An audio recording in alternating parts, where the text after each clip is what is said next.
Welcome. We're happy to have you. We are so excited about this speaker series. So every Wednesday till July 1st at 1 o'clock, we have a different speaker. We're excited today because we have Dr. Michele Kozimor. She's also our board vice president.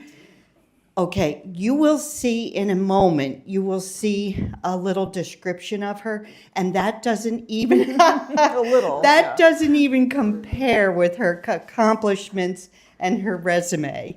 So I won't read all that, Michele. I mean, I'd be happy to. Just know she is wonderful, well acclaimed, well versed in studying. But I will tell you right now, she is at Dickinson College, and her position is? Director of the Center for Teaching, Learning, and Scholarship. Thank you, yes. And she was at Elizabethtown College, and that's how we got to know her so well. So again, you're in for a real treat. I got a peek at the PowerPoint, and you'll enjoy this very much. So sit back, enjoy, and Michele, welcome. Thank you. Thank you, Teresa, for having me. All right. Welcome, everybody. I do want to say that I want this to be a little more informal. So if you have any questions as we're going, please feel free to stop me, right, and ask questions. Although we are going to be covering 4 sites, 5 different buildings, Frank Lloyd Wright designs, that have been realized in Pennsylvania and are still standing and are public. So we do have a lot to cover. I could talk about each one of these for an hour and a half each. That's okay. You know, minimum. I could go on forever. But if you do have pressing questions or you want to know things that I haven't covered, please feel free to ask me as we're going. At this point, I want to say a little bit about my background. So I am, as Teresa said, I am currently the director of the Center for Teaching, Learning, and Scholarship at Dickinson College. That means that I do faculty development programs for faculty to strengthen their teaching and scholarship at Dickinson. I run a brand new center there. Prior to that, I spent 24 years at Elizabethtown College, where I achieved the rank of full professor in sociology. So this was always my plan late career to move into faculty development. And so I am hitting that late career period. I've got about 5 years till retirement. And I am doing what I love to do, which is help faculty be stronger teachers and scholars. But you might be saying to yourself now, wait a minute, faculty member in sociology, why is she talking about Frank Lloyd Wright architecture? So let me tell you a little bit about how I got to Frank Lloyd Wright architecture. It's related to sociology.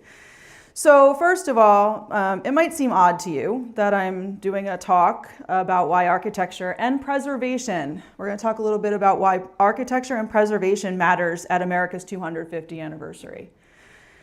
First, I've had an interest in historical house museums since I was a child. My parents took me to visits to Jefferson's Monticello. How many of you have been to Monticello, right? Gorgeous, really innovative, amazing place, and it had a lasting impact on me. They also took me into a behind-the-scenes tour at the White House when those were still, really long, elaborate, and fun. And so that had a big impact on me as well. But they didn't just take me to these really instrumental, huge, iconic places. They also took me to really small living history museums in the towns that we would visit, both in the United States and abroad. So my parents were advocates of art, architecture, learning, lifelong learning. And so they would take me to all these little house museums. And I'm not sure why I never thought about architecture as a career, except that I don't like to measure. And I'm not really good at spatial perception, which might have detracted a bit. And my uncle was also an architect, and he designed his own house that they lived in Forked River, New Jersey. And I spent many a day in his office, in his house, looking at his drawings, the drawings that he was making for his clients. I don't remember talking to him too much about it, but I remember being really interested in looking through the pages on his desk when he was in the other room. Sure, he would not have liked me rifling through all of his papers, but I was very curious about what he did. And that was about it, right? I was a visitor at museums, like many of you. I enjoyed staying, and I still do enjoy staying at historic hotels, anything that has a history, right? A place that has history, and if they have ghosts, that's an extra plus. But anything that has and the more it looks like it originally did, the more excited I was, right? So the more authentic that historic hotel or that museum, the more interested I was in it. I became, like Teresa said, familiar with Winter's Heritage House Museum when I was an assistant professor. I went to Elizabethtown College for my undergrad. I went to Penn State for my graduate degrees. And I don't think I even knew Winter's Heritage House was here when I was a student at Elizabethtown. There wasn't a strong connection at that time. But when I came back as an assistant professor, I brought my students to the Winter's Heritage House Museum for some experiential learning. So my first year seminar on simple living came here and helped with the herb gardens and did some cleaning in the back and anything they were asked to do. So my students were doing volunteer hours here as part of the course, learning more about simple living or voluntary simplicity. And then my research methods and statistical analysis course sequence, it was a year-long course sequence. I was invited to a executive board meeting by one of the executive boards at the time. It must have been around 2011. And there was this constant like, well, why aren't people coming? How do we increase membership? And I'm like, well, have you done a survey? I kept saying that. And they're like, no, we have not. Would you like to do one? And I said, yes, in fact, I would, as a teaching exercise, as a collaboration called community-based research. And so we did that for 2 years with the Winter's Heritage House while I was an assistant professor. And then around that same time, it's so interesting, synchronicities are so fun, right? At the same time, I was taking a set of students who had worked on this community-based research project out west to an academic conference and to present their learning experience through the project, why doing a community-based research project was so beneficial to them. They were doing a presentation on their collaboration with the Winter's Heritage House Museum at a sociology conference. And on the way back, I was like, oh, Falling Water, it's gonna be on our way, let me get tickets. Let's do a tour on the way back as a celebration of our time at the conference. So I took a couple of students, both of whom now have PhDs and are in the field of academia. I took them to this, and my family was with me too. We went to Falling Water. And I know I had heard about Falling Water. How many of you have been? Falling Water, right? The iconic house over a waterfall. If you have not been, bucket list item, right? Definitely something that you'd want to do. It's on the World Heritage, the UNESCO World Heritage Site. It's part of an inscription of 8 different buildings. It is a must-see. The pictures don't do it justice. I'm going to show you pictures. There's some other books on the table for some of you that are a calendar on the table that has really nice photos. But even the best photos don't do it justice. It is a very magical place. And I was touched immediately. So I showed up there. It was raining. And even in the rain, it was absolutely amazing. Water was cascading in a way that Frank Lloyd Wright had designed off the cantilevers. Off the walkway between the main house and the guest house. We were holding umbrellas. Everyone was just happy. It was in the rain even. It was just a magical time. And on that tour, they said, we have volunteer, the tour guide said in passing, we have volunteer opportunities. And my ears perked up. Volunteer opportunities? I'm looking for an organization to volunteer with. And so right that summer, I filled out the application and I started volunteering, and I've been volunteering there ever since. So I am a Falling Water volunteer. I'm about to go there this Friday and Saturday. I leave at 5:30 a.m. on Friday. I spend my vacation day. I'm going to be going in the house and helping out with the tours. I do whatever they need. And so I've been volunteering there for years. Sometimes it's only a couple hours a year because that's all I have that I can give. It is 3 hours away. Other times I volunteer over 100 hours in a season. So that's how I know Falling Water. And as part of knowing Falling Water, the Western Pennsylvania Conservancy, who preserves and keeps tabs on Falling Water, has also enabled us to do further professional development. So I've been able to attend lectures and things in Pittsburgh and online webinars to learn more about Frank Lloyd Wright design. In fact, my love of learning continued my learning. I've visited over 75 different Frank Lloyd Wright and toured over 75 different Frank Lloyd Wright buildings to this point. The ones in Chicago numerous times, Oak Park, I went to the Rookery for the first time this past August. So my goal is to try to see all of the publicly available Frank Lloyd Wright structures. And when you're a volunteer, you get extra information on tours sometimes. Like they'll ask you about falling water, but they'll also tell you some of the behind the scenes really cool things about the site that you're visiting. So on this slide, this is the title slide. This is one of the things we're going to talk about today. I just went to the Beth Shalom Synagogue in Elkins Park outside of Pittsburgh for the first time this past weekend. I felt it was really important for me to see it, outside of Philadelphia, outside of Philadelphia. And I thought it was really important to see it. And so the pictures you'll see in these slides are mine from my visits to the various houses. So we have the Beth Shalom, we have Falling Water, of course, and then two lesser known structures. And one is the Duncan House, that's on the right over here. And then we also have Kentuck Knob, or what was the Hagen House originally. It changed names when Lord Palumbo purchased it. So we're going to talk about all of those structures. So a little presentation overview. The first thing we're going to talk about is why architecture and preservation matters at America's 250. So why even talk about architecture as part of America's 250 celebration? We're going to talk about Frank Lloyd Wright a little bit. I've done a whole course on Frank Lloyd Wright. I've co-taught a course at Elizabethtown College on Frank Lloyd Wright in just all of his work, him as a person, his social life. And I could spend a lot of time on that too, but I'm going to give you enough background about Frank Lloyd Wright to understand why he's important as America's architect. And then we're going to talk about Pennsylvania as a living landscape of Wright's work. Why is Pennsylvania significant when you're a Frank Lloyd Wright enthusiast or scholar? Why is Pennsylvania important?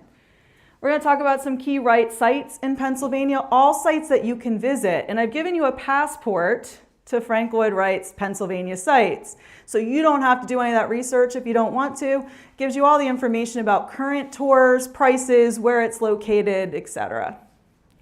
And then preservation and legacy. We're going to talk about how you can become more involved in preserving not just places like Frank Lloyd Wright's buildings, but also local history, local architecture. And then what do we choose to save? How does our social background and our social life impact what we save? So we know that Frank Lloyd Wright structures are really important, so we're saving more of them. And there's ways that and when a Frank Lloyd Wright house is set for demolition, people swoop in to try to save those sites. But we want to think about, what does that mean about some of our local sites? Are we doing the same thing? Why is it important to preserve those as well? So that's our plan, our roadmap. So let's first start. I want you to think about two questions as you're watching this presentation. And the first question is, what does it mean to build a purely American way of life? What does American architecture look like? So we're going to talk about Frank Lloyd Wright as an American architect, and that he brought American architecture to the United States. Like, he created a distinct type of architecture that's known as American, that's different from the house models at the time that we're sitting in right now, like a Victorian, the Coble House, the Victorian house. He didn't necessarily like that format, and so he wanted something different. He wanted to create something that fit in with nature, that blended with nature, that was made with natural materials, local materials. So like, he was ahead of his time, right? We're all about natural and sustainable today. And he was doing that very early in his career, even when he started creating those bootleg houses. So he was working as an apprentice in Chicago, and he was also, taking commissions on the side, which wasn't allowed. But Frank Lloyd Wright did what Frank Lloyd Wright wanted to do. He was a genius, but there's a double-edged, sword. Is a double side of a coin. Like, he was a fantastic genius, but at the same time, he was human. And he struggled with some of the same things we all struggle with: financial security, personal issues, relationship troubles. He had more than some. But he was also an architectural genius. Or maybe an artist is more a fair description of Frank Lloyd Wright. We'll talk about why. So architecture is a living record of our American identity. As the United States marks 250 years, we're invited not only to reflect on events and ideas, but to look closely at the spaces we've built and lived within. Architecture offers a tangible record of who we are, our values, our ambitions, and our relationship to the land itself. In the work of Frank Lloyd Wright, we see a bold effort to define an architecture that is distinctly American, very separate from architecture that came before it. One that doesn't simply occupy the landscape, but grows from it. And that's key, that's organic architecture. That nature is the focal point. And the building should fit within that nature that it's. So he was really curious about the site. You weren't going to get a Frank Lloyd Wright built home if you didn't send him at least pictures of the site. So he saw the site first, and he would locate the home within that site location. Now, ideally, he would come visit, and he would tell you where your home was going to be built. What you had to say about it didn't matter so much. And he did that with the Kaufmans and Falling Water, and look what it turned out to be, right? So we're going to talk about that. So Frank Lloyd Wright had his opinions. He felt he was a genius. He felt he was a significant architect, and you got the furniture along with the house too, like it or not. They were built-in furnishings, and they're not comfortable, but they look great, and they fit his style. So we'll talk a little about those things too. Of more than 500 structures Wright designed and that were realized, so he designed over 1,000, over like 1,400. 500 of those were actually built or realized. About 400 stand today, but they're getting old. And Frank Lloyd Wright houses have notorious problems. Does anyone know what kind of problems Frank Lloyd Wright houses have? Yeah. Leaking. Oh, leaking roofs. Yep, always. Falling Water right now is just doing a $1 million restoration. It's been taking 2 or 3 years to deal with the leaking roofs. Yeah, so leaking roofs, leaking everything, just leaking. Yeah, like how you just said that, leaking. So yes, and if you think about it, some people say, well, that was because Frank Lloyd Wright didn't care about the longevity of the structure or the structural integrity. I don't think that's entirely it, although building a flat roof in Pennsylvania with lots of snow in, a mountainous area on the side of a, stream with moisture and, was it a great idea? Yes, but it has its challenges, right? The site had challenges. And think about the materials. When Falling Water was built, it was commissioned in 1935. And it was built between 36 and 37, and then in 39, the guest house was finished. So when you think about what was available at the time, they didn't have the same technology that we have today for roofing barriers. And, there still were design elements that maybe could have been improved, but he worked within what he had. And he was using local materials, local craftsmen, local contractors to do this work. So, 1,000 architectural works. 532 is the current number that we believe were realized, and just over 400 still stand. I can't get a good, consistent description of the last demolished Frank Lloyd Wright. It's like no one wants to publicize. We demolished our Frank Lloyd Wright building, right? So I don't know exactly when the last one. Some sources say 2018 was the last demolished building. Others say 1972 was the last demolished building. A number have gone up for demolition. But were saved. And they were saved by raising money. They were saved by creating preservation organizations. And they were saved by, in case of Pennsylvania, we have 2 saved Frank Lloyd Wright houses that were not original to Pennsylvania at Polymoth Park. They were saved by a couple. A couple that wanted to save these Frank Lloyd Wright homes. And we're going to talk about them as well. So the other question I want you to think about throughout this presentation is, what do we lose when architecture disappears? So as buildings age and commercialization continues and modernization happens, we start building Walmarts and strip malls and parking lots, and those Frank Lloyd Wright homes become threatened by this progress. We see the same thing in our local community with historic homes. They become very expensive to upkeep, to remodel, to re-envision. And so what do we lose, though, when this architecture disappears? Preserving places like Falling Water and Beth Shalom Synagogue is not just about protecting the buildings, though. It's about sustaining a vision of how architecture can shape identity, community, and our sense of belonging to our community. At Polymoth Park, the ongoing work of dedicated stewards to relocate and restore threatened Frank Lloyd Wright designed homes offers a powerful example of preservation in action, and one that we can think about too, ensuring that these spaces can continue to be experienced and not just remembered.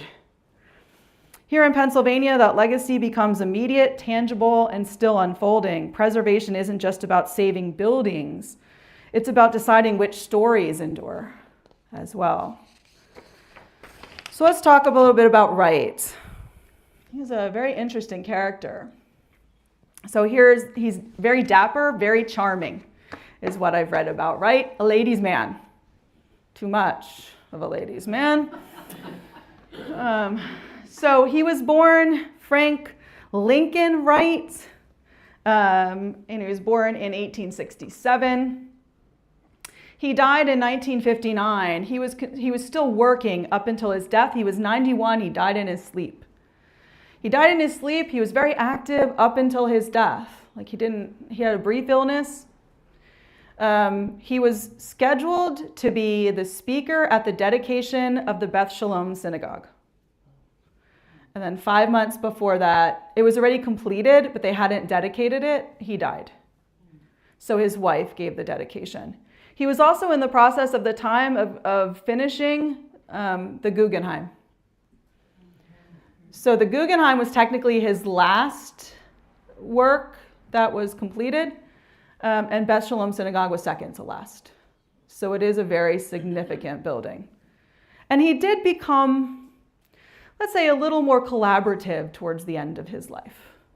So he was more collaborative with his clients, a little more open to their suggestions, and so open with Rabbi Cohen that this is really, I want you to know how unusual this is. He listed Rabbi Cohen of the Beth Shalom Synagogue as a co-designer of that site. And Frank Lloyd Wright never did that. Right? He wouldn't even list like his apprentices on that, or, so it was so significant, this relationship that they built, that he listed him as a co-designer. And they became really good friends over the 6 years it took to build Beth Shalom Synagogue. Too long for Rabbi Cohen. But it was done. It did get done.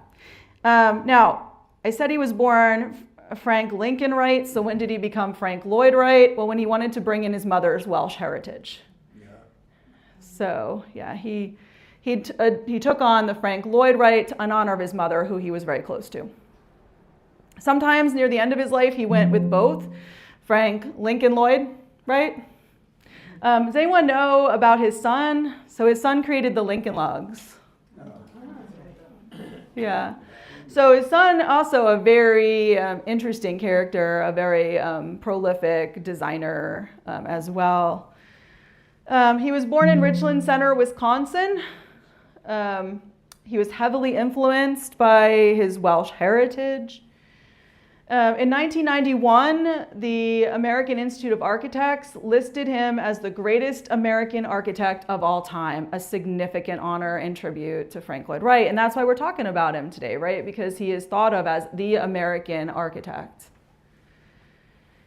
He rejected European traditions. He went and saw European architecture. He was influenced specifically by European, but even more so by Japanese architecture. So, it's not that he wasn't aware of what was out there, he just didn't like it. He wanted something different.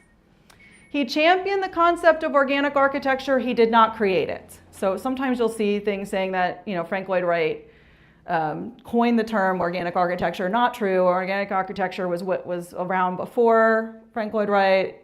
He did not coin that term, but he incorporated it into his designs. This one being one with nature, the building being one with nature, fitting into the site, not being facing nature, but being within nature.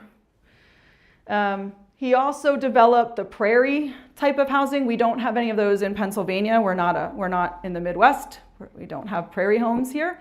The prairie design is really interesting for its horizontal layouts. everything is horizontal, and Falling Water has that too, and so does the Duncan house. So there are prairie elements in all the houses we have in Pennsylvania.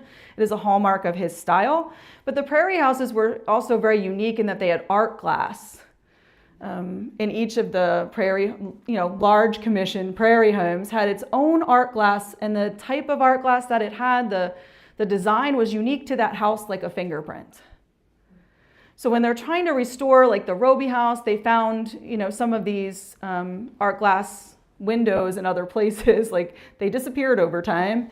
And so, but you can tell if you find art glass that's Frank Lloyd Wright at a, auction, you can tell which house it belongs to by the design.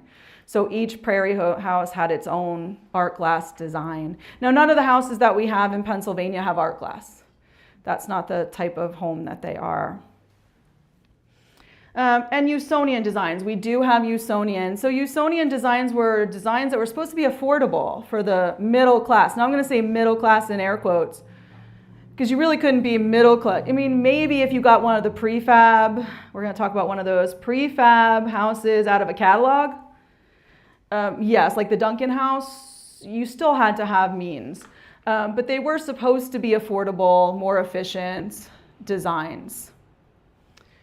And then, so he was trying to build for everybody. Frank Lloyd Wright house for everyone.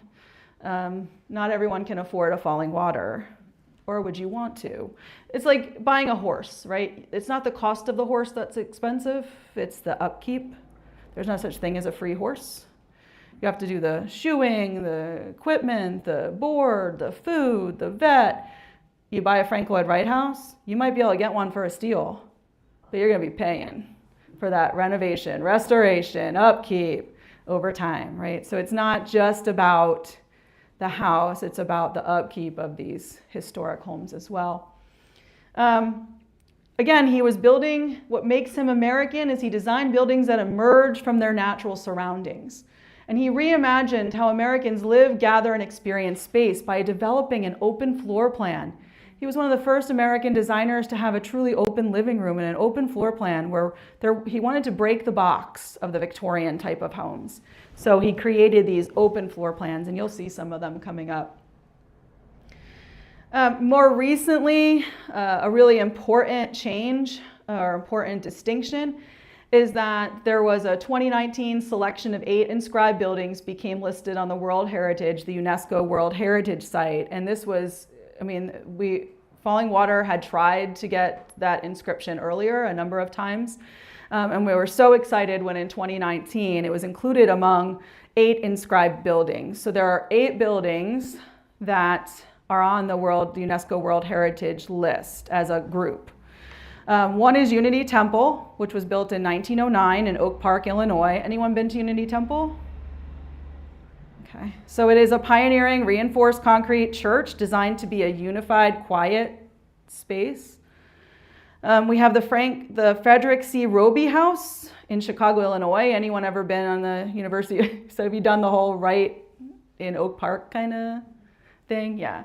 So the Roby House, it was also used as a dorm for a little bit of time, made into apartments, and now they've been in the process of restoring it, and it's open to the public. But that was 1910. It's a masterpiece of the prairie style, featuring strong horizontal lines and open interior spaces. Taliesin is on the list. It's his Wright's own home, studio, and school built into the Wisconsin hillside. It's in Spring Green, Wisconsin.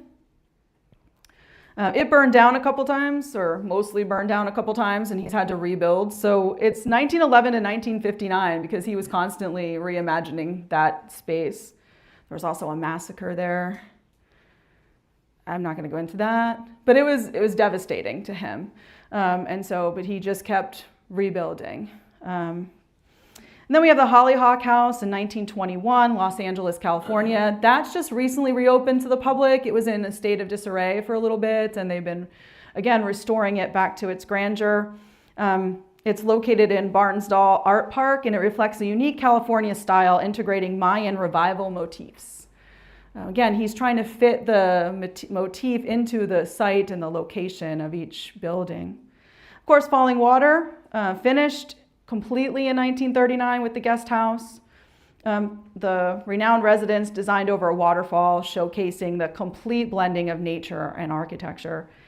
The Herbert and Catherine Jacobs House, which was built in 1937, Madison, Wisconsin, the first of his Usonian affordable homes.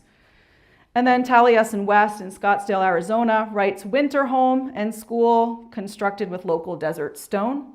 And then finally, the last one on the list is the Guggenheim in New York, a landmark modern art museum characterized by its continuous spiraling ramp. So those are the ones that are on the list. Let me stop here for a second. Does anyone have any questions right now before we start to dive into Pennsylvania's Frank Lloyd Wright homes? Yes? Of the 1,000 that he designed, did anybody ever try to create any? Yes, there is a whole, I can't think of the name of River Rock. There's so recently a mother and daughter, they owned one Frank Lloyd Wright house, and they just built, there's a reality kind of show, like a docu-series about their creation of River Rock, which was not realized, but the plans were found in the home that they owned, the Frank Lloyd Wright home that they owned, and they recently tried, and they created River Rock from those plans today. So yes, I can try to look up later where it's found on, but I watch the series every week. It's recent. And Falling Water director Justin is featured in it as well. So yes, people have tried recently, which is really fun. Something you can watch on a streaming service. All right, so let's talk about Pennsylvania. Why Pennsylvania was a good fit. So this is a person, he's from the Midwest.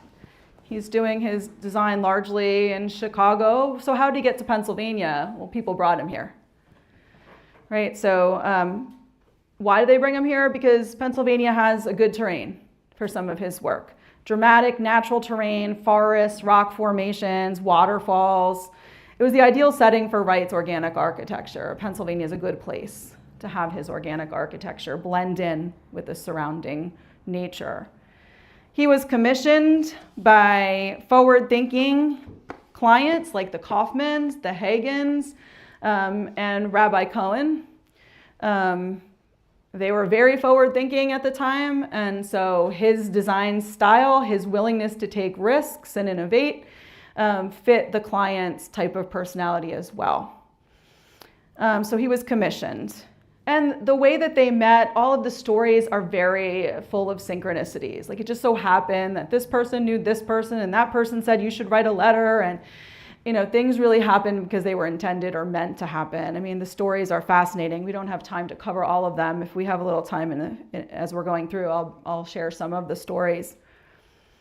But this is a rare concentration of Wright's residential and his synagogue, right? So Frank Lloyd Wright had been approached to do a Jewish synagogue by a number of individuals, and he had always said no. He said no because he wasn't interested in creating, and this is in his words, a Jewish synagogue. He wanted to create an American synagogue.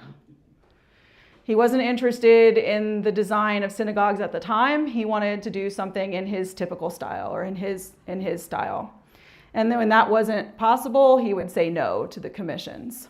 Until Rabbi Cohen sent him a letter with his plans because someone else had encouraged him to reach out to Frank Lloyd Wright. He's like, the only person that can do what you want is Frank Lloyd Wright. Remember, Frank Lloyd Wright's at the end of his career at this point, but he's also very prolific. He had a lot of projects going on at the time, so we'll talk about that more later. Now, Wright wasn't just designing buildings, though. He was shaping a philosophy of living. You are to live in harmony with nature. That's the way he wanted people to live. He had a design called compression and release, where he didn't want you hanging out in hallways. He wanted you hanging out in bedrooms and living rooms and open spaces. So his hallways are really narrow and really tight. He wants you moving quickly through them to get into the living spaces where it opens, like very high ceilings. So this compression and release design you can see in all of his buildings, residential as well as his public buildings. So what we're going to look at is Falling Water. Now I say 1935, that's when it was commissioned.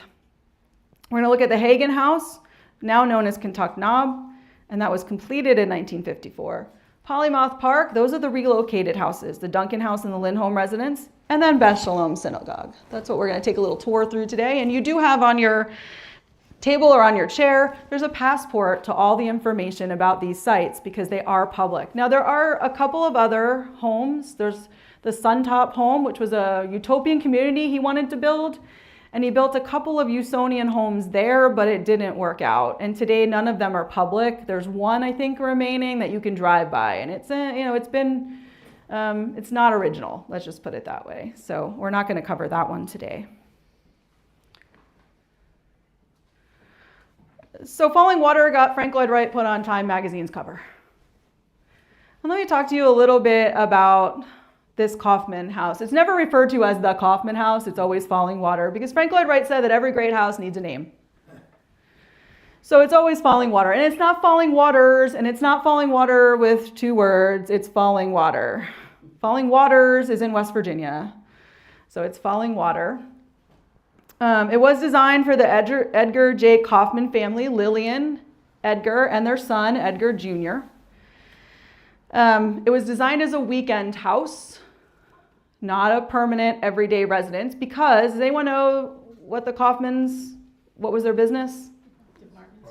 Yeah, they were, yes, they were retail. They owned a very large department store in Pittsburgh. Lillian Kaufman was responsible for bringing European designs in furniture and other kinds of furnishings, and that was one of the floors on the Kaufman department store. Is very well known. So if you think about what Pittsburgh might have been like in the 1930s, Not nice. yeah, it was sort of, Industrial, polluted. so they wanted to get away Yeah. on the weekends, right? They wanted to get out of Pittsburgh, which was very common for most of the wealthy families in the United States at the time. They all had vacation houses. Well, Lillian, a fine Jewish lady, she wasn't welcome at the time at some of the country clubs. She was trying to fit into her society at the time, and she had a house, the land that they have Falling Water on. They had this land in Mill Run, Pennsylvania, and it was, in the mountains, and she liked to hike and horseback ride, and she had long-haired dachshunds that she was raising, and they would run around the property. It was a country club. I'm going to use country club loosely too. It was a country club before that. It was a vacation camp for their department store employees for a while. It was very rustic. They had rustic cabins. And the cabin she was staying in was called the Hangover. Not for that reason, people. It was because it hung over. It wasn't just because it was a hangover. It hung over the highway that was just recently constructed. So it was real close to the highway. And so it was loud. It was loud, it was rustic, there was no running water, there was no modern bathrooms. This is a fine lady with wants a vacation home. So she starts talking about building another home. She starts talking to her son, Edgar Jr. And Edgar Jr. is interested in architecture. He doesn't want to be an architect, but he's interested in architecture as art. So he finds Frank Lloyd Wright, and he goes out to his school and spends some time as an apprentice at his school. So that's how he connected his parents looking for a vacation home with Frank Lloyd Wright. And when Frank Lloyd Wright visited the site, he knew he had found his life's work, his masterpiece location, because there was a waterfall. He'd always wanted to build a home over a waterfall. He had this waterfall, and when they showed it to him from the location that we call the View now, the Kaufmans brought him out to this location and said, we want to build a house here looking at the waterfall. And he said, oh, no. We're going to build a home over the waterfall. Now you can imagine the Kaufman Sr.'s face of confusion. That was not done, nor could he picture it. But he trusted his son, and he trusted Frank Lloyd Wright, and they moved ahead with those plans. So where the Kaufmans originally wanted the house built is now where we have the iconic view of the house over the waterfall. So the trust that must have been there. The trust wasn't always there, though. The Kaufmans went back and forth with letters about the terraces that were cantilevered. A cantilever. Diving board is a cantilever. All the weight, your arm is a cantilever. My arm is cantilevered out right now, like my arm's not falling, right? So all my weight's here. I can put my arm out. It's a cantilever. So we had these terraces cantilevered over the waterfall. There's no support underneath these terraces. And Edgar Sr. was a little nervous about that, so he sent the engineering plans to another independent engineer, and the engineer said, oh, I think you need to put more steel rebar in the terrace floors. So he wrote to Mr. Wright. How do you think he took that? You did what? You took your plans, the plans I gave you, and you got them to an independent engineer? Well, I'm going to pull my apprentice off the site. You don't trust me. You don't believe in me. You don't deserve one of my houses. So he did. He pulled the apprentice that he had working there off site. He was using a local crew and a local contractor, but he got very mad at the time. They got over it. They did put a little extra rebar in.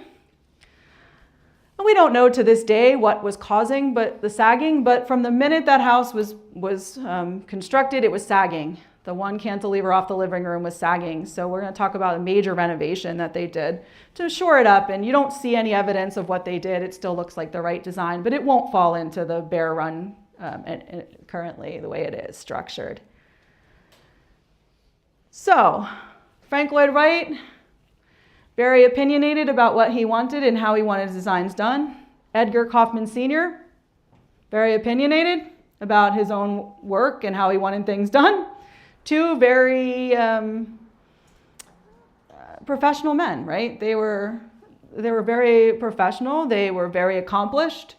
They had their own ideas. And so they would get into it back and forth in letters sometimes. Lillian also kind of wanted certain things.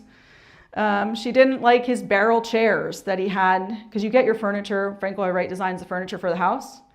And he designed these barrel chairs, and she sat in it on the flagstone living room floor that was also the dining room and the open floor plan. And she's like, this is horrible. It rocks, it moves, I hate it. So she said, you could take your barrel chair, and I'm not doing that. I'm going to get some European antiques and put them in there. So she got her way that time. But she didn't get her way with the color of the house. The house only has two colors, Falling Water, two prominent colors. You have stone, which is quarried 100 feet from the house, cut by hand, brought down by hand and constructed. You have the steel, local steel. You had glass from Pittsburgh. So everything was locally acquired. Now the steel was painted it should have been painted in Frank Lloyd Wright's iconic Cherokee red. He loved Cherokee red. That was his signature color.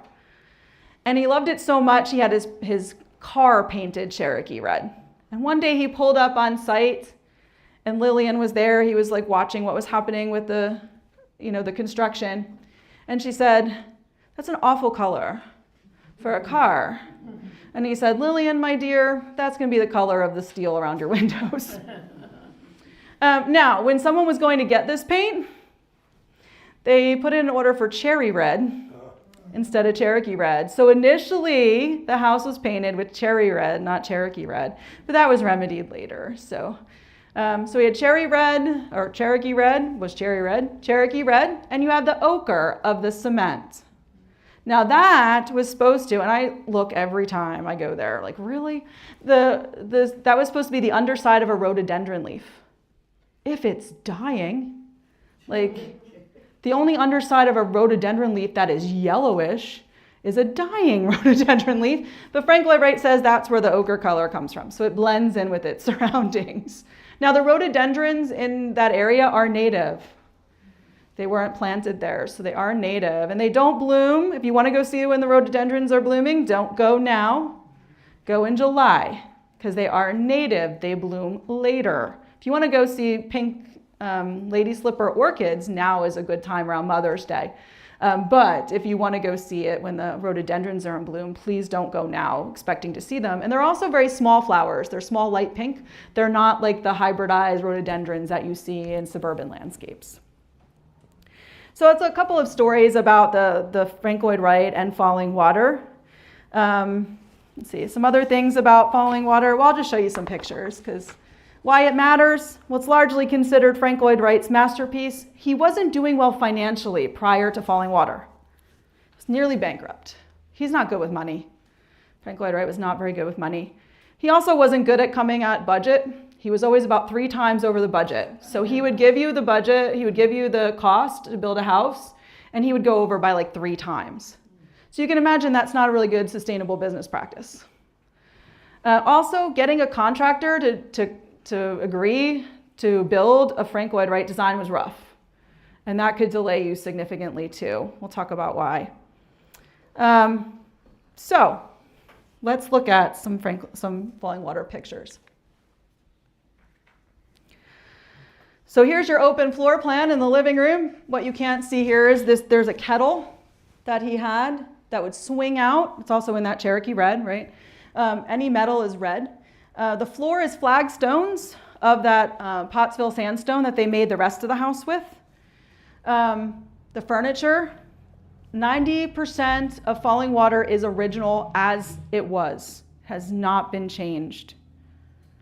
So very rare for a Frank Lloyd Wright house. Over 90% of the stuff inside is original as well. So the only thing that's not really original in this is the blankets and the textiles, so the carpets. We want people to be able to walk on them. So the original carpets are in the archives, and so, but that's about the only thing that, of course, the bottles of alcohol are not original to the 1930s. But we have this big kettle, and that was because Lillian was an entertainer. So she could put, cider in it. She could put mulled cider in it and put it into the fire, swing it into the fireplace. It didn't work really well, but it looked really nice. We also have a huge boulder. So the house was built right into, there's a boulder. You can see little bits of it jutting out here. The fireplace is on this boulder, which also goes through the kitchen. He didn't move boulders. He just built on top of them and incorporated them into the house. He incorporated the plants into the house. So we see a planter box. White petunias are usually planted there. Those was Lillian's favorite. This is called the hatch. So when you look down here at the stairs, to get down the stairs, you go through the hatch. And it's like a ship's hatch where the glass telescopes back, and then you can open it to get ventilation. They didn't have air conditioning. They had radiated heat, but they didn't have air conditioning. So you'd get the coolness from the stream or the creek, Bear Run, it's a run. Bear Run would come in. You'd have all these windows and doors you could open, so you could get a really nice crosswind on a hot summer day. And then you could also walk down and go swimming right in the Bear Run. This over here is a plunge pool that was fed not by the run, but by a spring. Very cold, like 50 degrees all year round. Now, there are no supports of the stairs underneath. It's cantilevered there as well. And so we had these design elements, this incorporating nature. Now, Kaufman Sr. he didn't really like this hatch, but his son did. So that's why it stayed. He didn't really like it, but they grew to love it because they could just go down. They were avid swimmers. They liked to do the cold plunges. So they enjoyed using that space. It is a really interesting detail. So lighting was also important. You can see all the horizontal lines, very few vertical lines. Everything was done on horizontal. That's in tribute to his prairie style, very Frank Lloyd Wright. Natural materials, even all the stonework is all horizontal. It's the emphasis that you see there as well.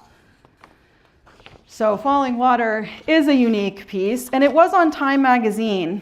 So the main house was constructed in 1936 to 38, as I said, and the guest house in 1939. Does anyone want to know how large this home is? Square footage? So square footage is always given with the terraces.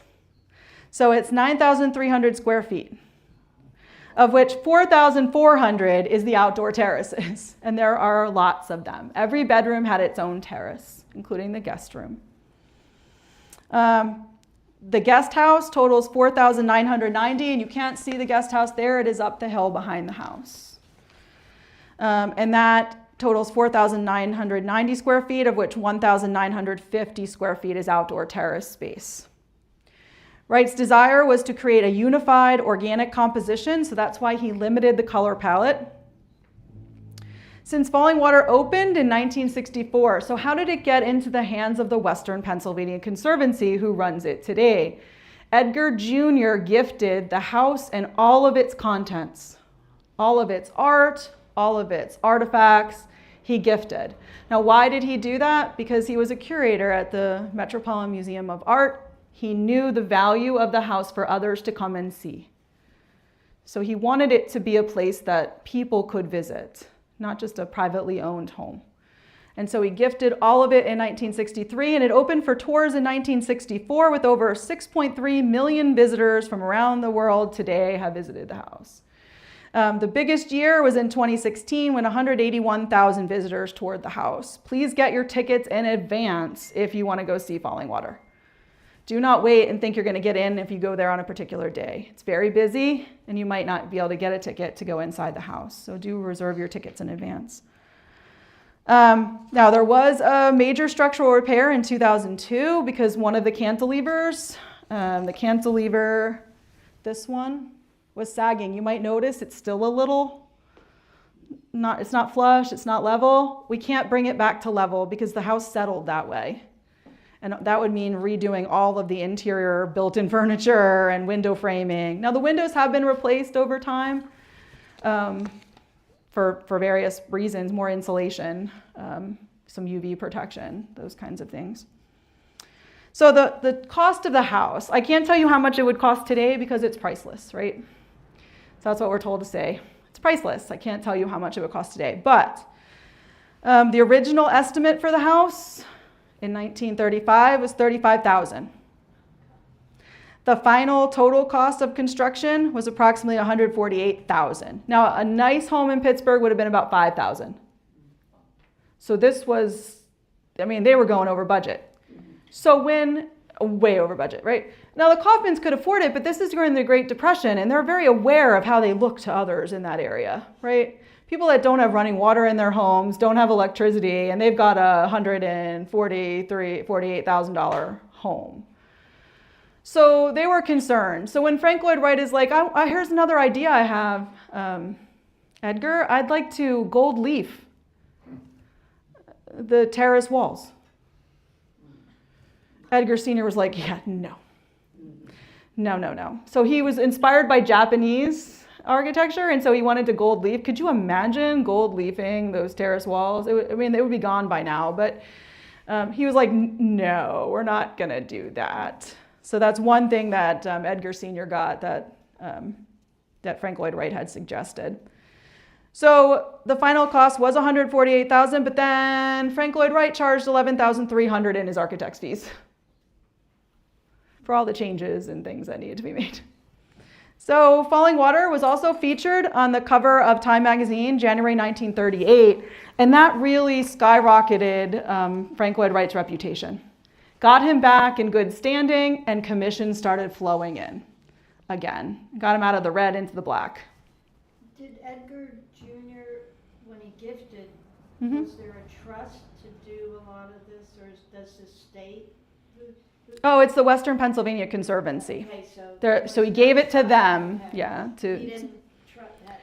I'm not as familiar with that side of what happened, but Curious, when someone gives yeah. something.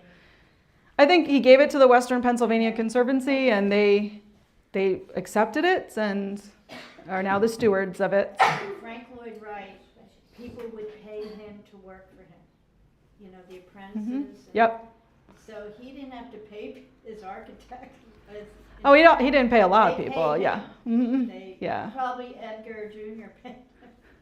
I remember reading that. Yeah, I mean, Edgar Jr. was an interesting person in his own right. He would, when he would be there, sometimes he would give tours himself, but he wouldn't tell you till the end that he was the owner of the house. So he'd give you the whole tour, and then he'd be like, "So how did you like my house?" So we have fun stories with that too. Yeah, I mean, there's so much more I could tell you, right? Because I'm there all the time and I know so much. But we have other houses to talk about. So, close by to Falling Water is the Hagen House, or what's now called Kentuck Knob. And the interesting thing about the Hagen House, it is a Usonian, but it's what I would call a grand Usonian. We don't often use that term, but it's not just a Usonian, a plain Usonian. It has some really unique architectural features. So the Hagens, it was built for Isaac Newton, but he didn't go by that. He went by I.N. Hagen. So I.N. and Bernadette Hagen, that's who it was built for. The Hagens owned a dairy farm close by to Falling Water. And they owned an ice cream company, the Hagen Ice Cream, which they sold in Pittsburgh. So they knew the Kaufmans in social circles. Were they friends? I can't quite get a sense of how close they actually were, but they were at Falling Water a number of times. And they liked it a lot. And it grew on them every time they went. So then they wanted a Frank Lloyd Wright house. So they wrote to Frank Lloyd Wright and asked them to design them a home. And it's built on a knob or an overlook. They did get their home. I don't believe Frank Lloyd Wright ever went out to see the Hagen House site, but he designed it from pictures that they sent back and forth. But the interesting thing, he said, IN stated, "My wife and I have always had our hearts set on living in a Wright home." Yep, me too. The Hagens lived at Kentuck Knob until 1986, when they sold the property to Lord Peter Palumbo of Great Britain, who still owns it today. So it is a privately owned home, but he opens it for tours. Now the house was damaged by fire shortly after he purchased it. But he fully renovated the house, and Kentuck Knob has now been open to the public for tours since 1996. A visitor center was completed in 2003, which is in the historic greenhouse from the Falling Water property. Lillian had a greenhouse at the property for her gardener, and it was too much for the Western Pennsylvania Conservancy to keep up the house, the guest house, the grounds, and so this greenhouse had to go. And so it went to Kentuck Knob, and that became part of their visitor center. Now, one of the other things it has that very few houses have is a red tile, a Frank Lloyd Wright signature red tile. Has anyone ever seen these on the buildings of Frank Lloyd Wright? The signature red tile. So if you look carefully, if you ever go to visit Kentuck Knob and you go in the front door, you'll see a red tile with Frank Lloyd Wright's signature. And that tile was given to the homeowners by Frank Lloyd Wright. And let me tell you a little bit about it, because there's some myths that you might hear about it. So the fact of the matter is that there's no evidence of any rhyme or reason for buildings being awarded a tile. We used to think only the most complete buildings, according to Wright specifications, would be gifted a tile. There's no evidence that that's the case. If it was, Falling Water would have one, and they do not. Falling Water is 1935, right? So it's 1930s. The tiles began in the 1950s, 1951. So unless the Kaufmans or someone associated with the Kaufmans had asked for a tile, they would not get one. So he started this in 1951. I want to say he commissioned a ceramicist, an amateur ceramicist, to do these, but commission would suggest payment, of which there's no evidence she ever got. So Frank Lloyd Wright got Jeanette Paulson Haber, a talented amateur ceramicist, to do these tiles. So she would make these glazed tiles in her home studio in the San Francisco Bay Area. And then there was 3 different versions of the tiles that she created. She would just create batches when she could and send them to Frank Lloyd Wright, and he would give them to some of the houses he was constructing at that time. Hagen House has one. Now, it's also really interesting that these tiles are being stolen and sold on eBay. They also had some extras that were never given to any of the homes, so those also are showing up on eBay. So yeah, so these tiles are interesting. I'll show you some pictures of it. So the Hagen House has one of those coveted tiles. This is Kentuck Knob. Remember, only 2 right angles, and they're in the bathrooms. There's 2 bathrooms, there's 2 right angles in those bathrooms. Could you imagine being a local contractor, getting this bid, and then looking at those plans where there's no right angles for anything? You have to cut everything in this hexagonal shape. Everything. Nothing has right angles. So some elements of this as well. That's what it looks like. They notice their carports. Frank Lloyd Wright didn't like garages. Garages invite clutter. He hated clutter. So he also didn't want you putting your own knickknacks in your buildings. Like, that's not okay. Don't put your own crap in my house. Keep it simplistic. He would there's stories of him moving things around when he would come to visit your house. Where's my original this? And you'd be like, oh, I don't know, it's in the other room. And you'd bring it back out at night and put it back where it belonged and move your stuff somewhere else. Yeah, he liked his home the way he designed it. Notice again the open floor plan in the living room. There's always a fireplace because he felt like the fireplace was the hearth of home. the congregation space. So every building, including Beth Shalom, has fireplaces. Why do you need a fireplace in a 1959 synagogue? Because it's community. So what's really unique about the Hagen house, it is a Usonian structure, so it's built for the middle class. But how middle class were the Hagens? They owned an ice cream company. They were friends of the Kaufmans. Now, here's those red tiles and the cutouts. So if you had a Usonian, you didn't have art glass, but you would have had this cutout, and this cutout is the fingerprint, this wood cutout along your windows, which would give you some privacy, but would also give you a footprint, like a fingerprint of your home. So all the cutouts were unique to the home that they were featuring. That's Kentuck Knob.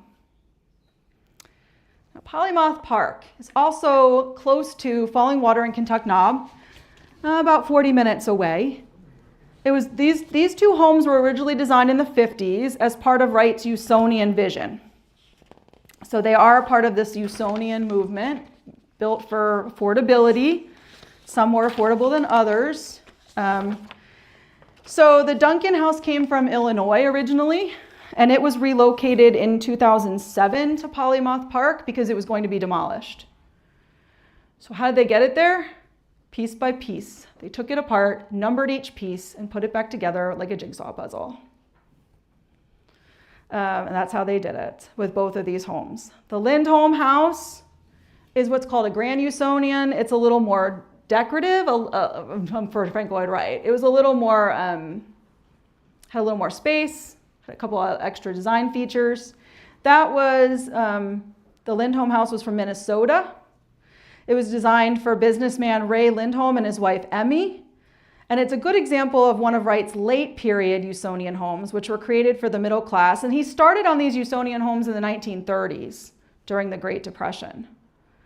Peter McKinney and his wife Julene ended up with the Lindholm House, where they lived for over 60 years. And then in 2016, when things were encroaching, modernization was encroaching on their house, they wanted to sell it, but no one would buy it. So they ended up donating the entire house to Polymoth Park, which is a Usonian preservation nonprofit. And that's how they did that. Now, Duncan House is really interesting because it's a prefab. It's part of that Marshall Erdman prefabricated home. So Elizabeth and Don went to see one of the prefab homes that were constructed. And then they wanted something a little different. So they went with a different plan. But they got the plan, they bought the plan, they had it constructed. And it also included some of the built-in furniture plans, which they had done. And you can also buy Frank Lloyd Wright furniture to go with your prefab home. So they did that as well. And then I'm going to hopefully, let's see what we're doing on, how we're doing on time. Yeah, we have time. So I'm going to show you a video about the moving of these homes. So what did it take to move the Duncan and Lindholm home? In the meantime, while we're getting that set up, the video set up, does anyone have any questions about Falling Water, Kentuck Knob, the Duncan House? Well, just a reaction. When I went to Falling Water, it was beautiful, but definitely, in my opinion, not livable. Yeah. It's Why? not Why? comfortable. And, It's not comfortable. You felt so confined. Well, everybody in my family is really tall, so it's like you're bumping into each other in the living room, and then, God forbid, going up as you said, the narrow. That I missed it. But when I did some research, I know the Duncan House does not have one of those red tiles. It was a prefab. So you weren't going to get a tile if you were buying a catalog house, is what I've read. So this is the Duncan House, the one I got to stay in. The Lindholm House wasn't there yet. They had just gotten it, and they were just talked about moving in at the time when I stayed at the Duncan House. But you can see there's a lot of similarities to his other homes, and this is much more livable. So you said Falling Water is not livable. I can tell you the Duncan House is. It was a wonderful place, and I could definitely see myself living in one of these homes, one of the Usonians. The Lindholm House is a bit grander, but one thing you'll always see in these Usonians is the concrete floor. So it is a concrete floor with Cherokee red paint on the concrete floor, and that is very common in the Frank Lloyd Wright Usonian. So you see the same thing in the Duncan House and in the Hagen House. The Usonians have that red floor. And again, that open floor plan. Small kitchen, small bathrooms. He didn't want you spending all your time there. He wanted you out, with the windows, wall-to-ceiling windows, experiencing nature. He actually wanted you outside. He wanted it to seem like a seamless transition between your interior and your exterior. Fireplace is really important. There's those same color palette, though, that ochre and the Cherokee red and the local materials, the stone or whatever it was at the time. So we're going to end with our house tours of Beth Shalom Synagogue, the only right, pun intended, synagogue, according to Frank Lloyd Wright. It was completed in 1959. It is his only synagogue. It was commissioned by Rabbi Mortimer J. Cohen. I told you a little bit about their experience. It is made of corrugated wire glass panels on the roof, 1,400 of them. But if you touch it, the glass is over the wire, so you don't feel the wire. They're about to do a restoration of the ceiling tiles of those glass panels because they're not UV protected and they're leaking a lot. When I was there, they had some baby pools out collecting the water in the synagogue. And so they are going to be starting restoration of those panels, largely making them to specification, but what we have that they didn't have then, which is a UV coating, because it's also bleaching out all of the things in the woodwork that's inside. In fact, it gets so hot in the afternoons in the synagogue that they can't run afternoon tours in the summer. Even with air conditioning. Yes, they do have air conditioning, but they can't run it in the summer because it overpowers the air conditioning, so they don't do that. The interior is flooded with natural light. That's one thing about it, and that was intentional. And the structure itself is supposed to represent a luminous Mount Sinai. So it's designed to make you feel like you're praying in the hands of God. That was the intention. So in the synagogue, you're in the middle, and it's shaped as if you are in the middle of the hands of God. It went over cost. I know you're shocked. It went 1.4 million ending cost, which would be about 15 million today. It was 3 times the original estimate again. The structure of the building is a tripod of steel girders clad in aluminum and glass. And again, it represents there's cement, aluminum, glass, all American sourced. So at a time when we were starting to source from overseas, it was really important to Frank Lloyd Wright to source American materials. The design features a dramatic 110-foot ceiling that floods the main sanctuary with natural light. It was dedicated in 1959. Again, Frank Lloyd Wright was not able to attend the dedication. And it was singled out by the American Institute of Architects and National Trust for Historic Preservation as one of 17 Wright buildings most worthy of preservation. And they still work on that preservation today, right? All these projects are very costly. We're going to talk about what you can do. It was designated as a National Historic Landmark in 2007. And here we see Frank Lloyd Wright and Rabbi Cohen. They did become, we can tell from their letters that they became very good friends over time through their work together on this project. I'm sure you want to see it, right? I have not seen it at night. This is not my photo, but I plan to go back because I hear it is just breathtaking at night. Has anyone ever seen it at night? Has anyone ever been? Okay. I mean, it's beautiful all different times, but specifically I hear it is stunning at night. They didn't have Frank Lloyd Wright likes to incorporate water elements into his design whenever possible as well, and the fountain wasn't running when I was there this past weekend, but I intend to go back when it is, because I want to see the whole thing. Plus, the tour is amazing. It's a 1.5-hour tour, and it's just really amazing, because there's so much symbolism in every aspect of the design that I can't even go through all the symbolism with you, because it's so symbolic of the Jewish faith and the way they worship, and that it's amazing, really. And that comes from that collaboration between the rabbi and Frank Lloyd Wright. Here's what the interior looks like. And that is an art glass feature that Frank Lloyd Wright designed. The colors were not their choice. They had to go with whatever the local manufacturer colors were, but I can't do it justice, and these are my photos, but I can't do it justice in photos either. It is just a stunning structure. It does have a red tile. They point that out. It does have a red tile right underneath the Beth Shalom Synagogue sign. So I asked you in the beginning, what does it mean in America's 250 for architecture and preservation? Well, what do we choose to save? Right, we're choosing to save Frank Lloyd Wright now, not always, but now, because we recognize Frank Lloyd Wright as an American architect. But preservation is an act of cultural stewardship. And so we need to think closely about what we're going to save in our own local neighborhoods and in more nationally. What do our spaces mean to us? At the beginning, I asked you, what do we lose when architecture disappears? Why not let the Lindholm house go? Or the Duncan house? Right? Houses fall apart. Houses get demolished. Why save them? But in the past hour, I hope you've seen how the work of Frank Lloyd Wright, from Falling Water to Beth Shalom Synagogue, is not just about design, but about ways of living, gathering, and connecting to place, belonging to your place. These buildings don't endure on their own, though, whether it's the Winters Heritage House Museum, the Coble House here, or a Frank Lloyd Wright design structure. They don't endure on their own. Homes need attention. Homes need people. Did anyone ever see a home, how quickly it falls apart if it's uninhabited?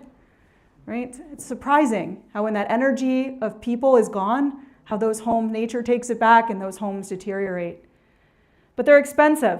They last because people choose to care through preservation, advocacy, and engagement. So you might not be up to being like the Polymath Park family who's able to take a home and reconstruct it. That might not be your jam. But you can engage with these buildings. You can engage like you are right now with the Winters Heritage House Museum.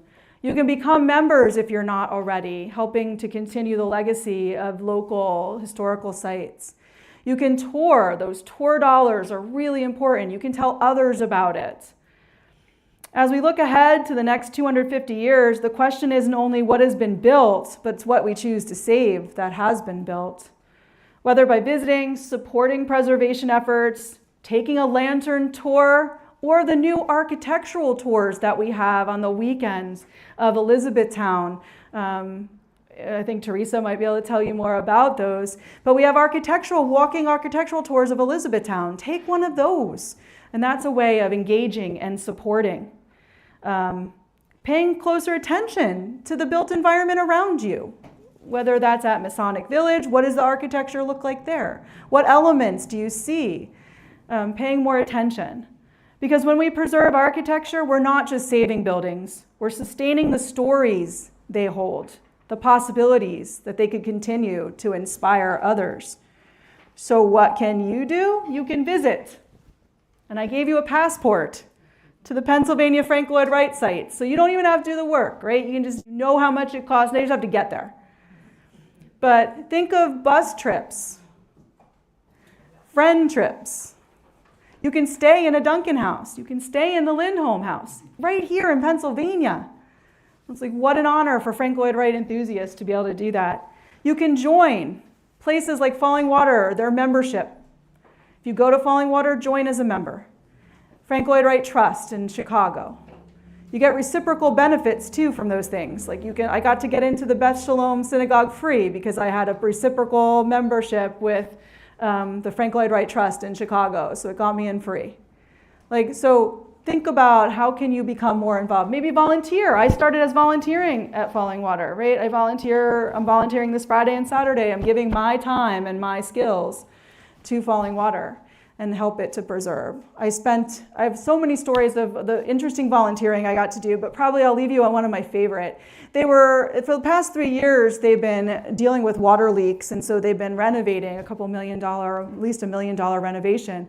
And they needed some volunteers to sit in one of the rooms. I sat in Edgar Sr.'s bedroom, and I got to sit there the whole day as they were working on the house to let someone know downstairs if water started flooding in. So I got to be intimate with that house and that room. I love that's my dream, just sitting in that space and looking at things I didn't see before and being present as they were doing this renovation on this amazing building. And people get mad when they come to Falling Water and there's scaffolding up. It's down now, don't worry. But most of it, there's still a little bit. But they got mad, and it's like, you're seeing preservation and progress. Like, but no, they want to see the iconic view with the iconic house. You know, they don't want scaffolding up. But that's what you can do. You can share and teach others about something you've learned today. But I'll let Teresa maybe tell you about ways you can be more involved in the local architecture, and then I'm happy to answer any questions. Well, first of all, yeah, nice round of applause. Thank you, Michele. That was wonderful. So your favorite Frank Lloyd Wright is? Falling Water. It's cliche, but... Well, I wanted, she mentioned the Elizabethtown architectural walking tours. So one of our staff members, Dr. Caitlin Ovitz, she has her doctorate in American Studies and her master's in historic preservation. She has developed these walking tours. It has wonderful architectural features along with historical facts. So if you're interested, every Saturday in May, she'll be taking a group out. So if you want some information about that, we're excited to have that be a part of Winners Heritage House Museum. As you sit in this room and this home, I think what Michele has spoken about may have hit you somehow. And the preservation, and just to know what went on in these walls and the family, why it was built. And we, over at the Genealogy Library, we have the diary. I may have mentioned this to you before. We have the diary of the family who built this house. It's the most boring read you ever wanted to read. A load of bricks came today. I sent them back. No. But so we, over at the Genealogy Library, we also have good history of a lot of the buildings in the area. So you could come and see how Elizabethtown has changed. And again, thank you so much for coming. Come back next Wednesday. We're having Dr. Leroy Hopkins, and I don't know if that screen is, I don't have my, because there it is, okay. And he's from Millersville University, and I'm so excited about his talk, and the Black Lancastrians in the Age of Revolution, from bondage to community. Following that is Nelson Polite, and from the African American heritage of downtown Lancaster, featuring the Underground Railroad. And then Ross Hedrick, who is president of Thaddeus Stevens Society, he's coming up from Gettysburg. And that will be at 1 o'clock and 6:30. And did you know about the opening of the museum in Lancaster? Yeah, so I think Ross was there too. And he's gonna be dressed like Thaddeus Stevens. Don't get scared off, because you know Thaddeus Stevens did wear a wig. And and he wasn't always perfectly coiffed. I do, yeah, if I may, I do want to tell you about the River Rock. You asked about a constructed Frank Lloyd Wright house. So it's called The Last Right, and it's on HBO Max. So you can catch that series. You can also go and stay there. It is one of those homes. I believe it's in Ohio, but don't quote me on that. But again, we love having you. Come back, join us. Please eat up. You know what I always say. If you don't eat it, my husband gets it, and he doesn't need it. So eat, take something with you. And thank you, Michele. Thank you. Thanks for having me. Wonderful. If you have any questions, I'll stick around for a while so that you can feel free to ask me.